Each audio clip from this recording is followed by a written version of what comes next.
So Sam Altman, the CEO of ChatGPT, has recently been a little bit of an obsession for me. Just looking at his interviews, and he's been presenting a lot as ChatGPT is rolling out new features. I've become increasingly curious as to what is his productivity system and what does he do to gain success and seemingly do so much with what I'm suspecting is a very limited amount of time that he has as things have gotten more and more popular around AI and ChatGPT. And so one of those central features is his concept of just continuous learning and adaptation. And there's really two pieces to that. One, obviously, there's a learning aspect, but then second, there is this adaptation. So reacting to challenges and things that don't go as you plan. So in that context, I've been systematically trying to introduce those or synthesize those into my own processes. And so here's my application of those two concepts.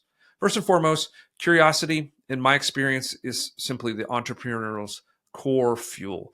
And there's just no question that learners always make better leaders, innovators, and dramatically increase the probability of success. The ultimate key, however, is turning that curiosity and that learning into action. And so synthesizing learning and feedback from the actions that you're taking will ultimately help you to compress your time to success. And this is where adaptation then comes into play.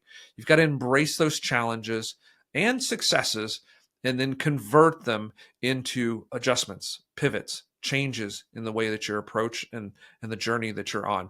So how do you do this? For me, dead time is learning time.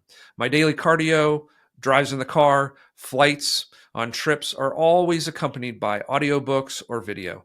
These resources, reading lists, podcasts, and YouTube watch lists are always queued with endless content. Even evenings in front of the TV, which I don't pay much attention to, are typically also accompanied by a stack of physical books that often I'm reading while I'm watching football game or whatever my wife has on TV. Then, of course, I like to take time once a week to then process these new learnings, often captured in my pocket notebook or maybe a physical paper book where I've made notes and annotations. I'll then sit down and process and file those into Notion databases.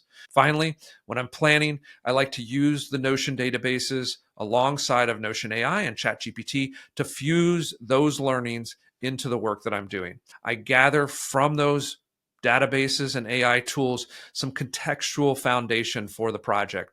That article, that video script, or that training, presentation, product development, whatever I'm working on has that foundational context. And then from there, I start to do my work.